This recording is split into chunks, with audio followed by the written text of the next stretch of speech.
One of my favorite things to do on Easter is to bring up stories, to bring people up to share stories. And I've invited a really good friend of mine to come on up, and he's going to share his story. My good friend is named Doug Essenberg, and Doug is going to talk about the power of the gospel in his life. Green. Yeah. Well, good morning, everybody. Can everybody hear me? Yep, good.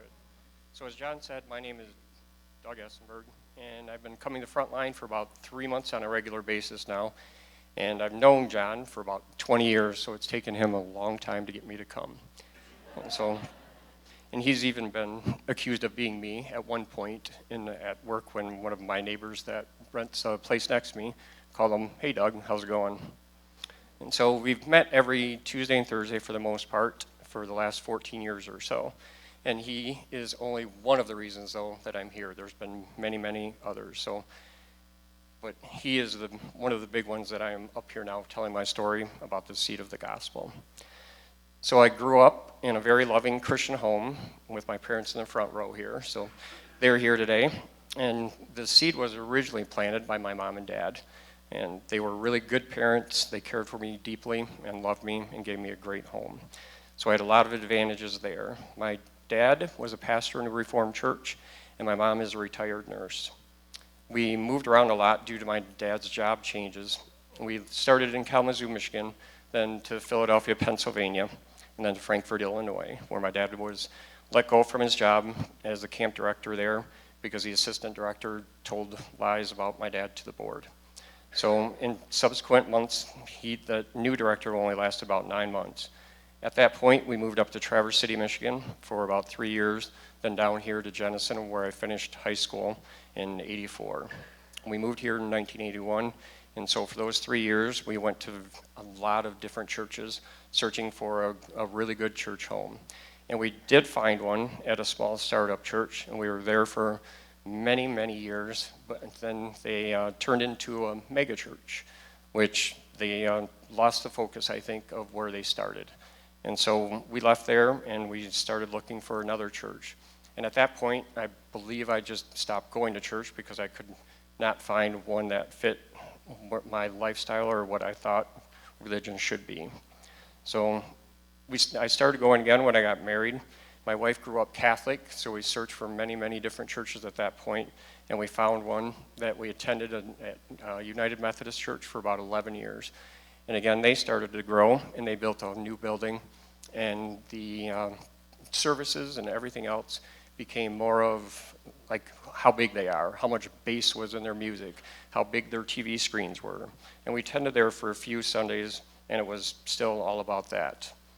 And so we left there and searched for another church for a really long time, and we just finally gave up because we could not find one that was preaching the gospel like John does. During those times that we left the church, many things happened that reinforced my decision to be angry towards religion and the church since our move to Jenison. This is supposed to be one of the biggest religious meccas in the world, and I saw a big difference in what people said versus how they lived their lives. I also have had some significant health issues where I most certainly would have died twice now if it hadn't been for me being proactive towards my health. And so I got angrier towards God.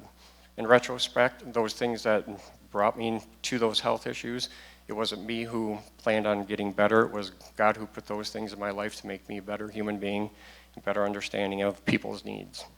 And during that time, I spoke out against religion and churches. Several things happened that began clearing the ground to allow my seed to regrow. John and I kept getting together every Tuesday and Thursday, and he just slowly witnessed me time and time again.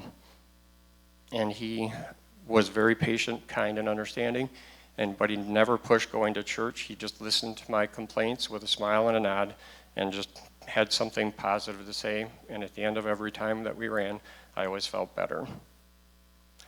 Then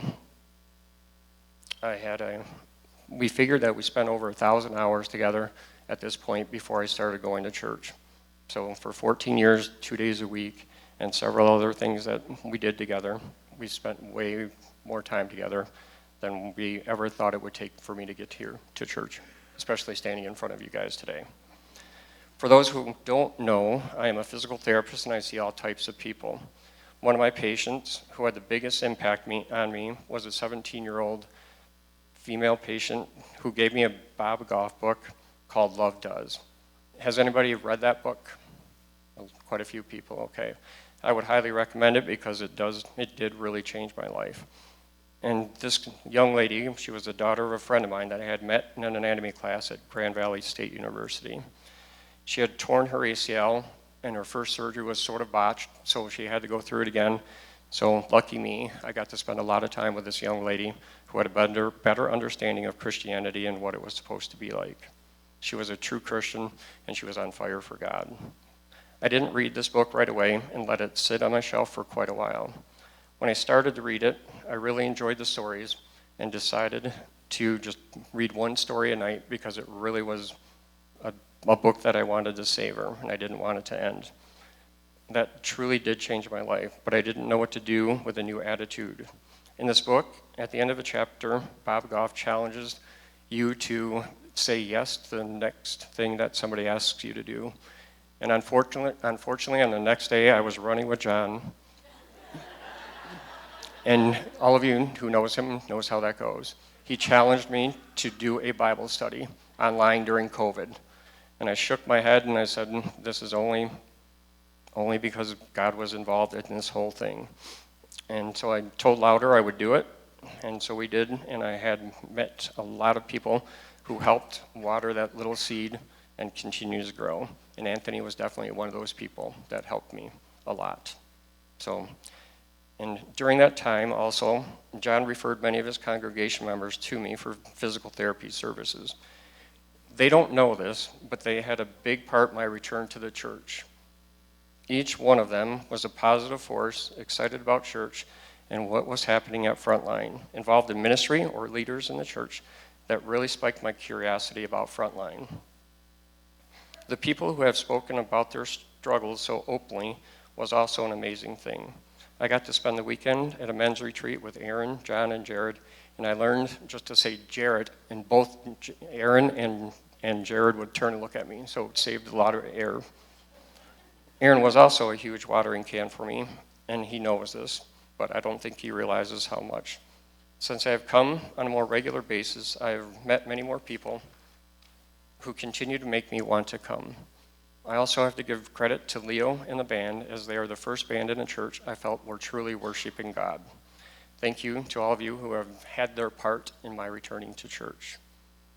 As I have returned to this enchanting place of worship, my relationship with God has also changed dramatically. My old relationship was one of failure, not reading the Bible enough, not praying enough, not giving enough. And for those who know me, I work really hard to succeed, and I don't like to fail. I kept thinking all I had to do was more and that I could succeed. That didn't help, so rather than face failure week after week, I gave up and stopped going to church. Now my relationship with God is one of grace, forgiveness, understanding, and knowing. Beyond a shadow of a doubt, salvation is a gift I will always, always have and cherish. When I truly understood what grace and redemption meant, the weight was lifted off me, and I finally felt free. So let me say that again. When I truly understood what grace and redemption meant, I was sitting right where John's sitting right next to him in my usual spot, and my shoulders just felt way lighter, and it just took a load off my mind. For the first time, I haven't felt like a failure walking into a church. I now want to be closer to God, and I want to be here at Frontline. For me to be up here in front of you is a testament to how important it is for all of you to understand that you can play a role in someone's spiritual life without even knowing it. The biggest takeaway I want you to leave you with is not to be afraid to give someone a book, write a quick note or email, be there for someone at the drop of a hat, whatever it takes to clear the ground and water the seed that was buried under the rubbish. So thank you very much. That was my story. So thank you.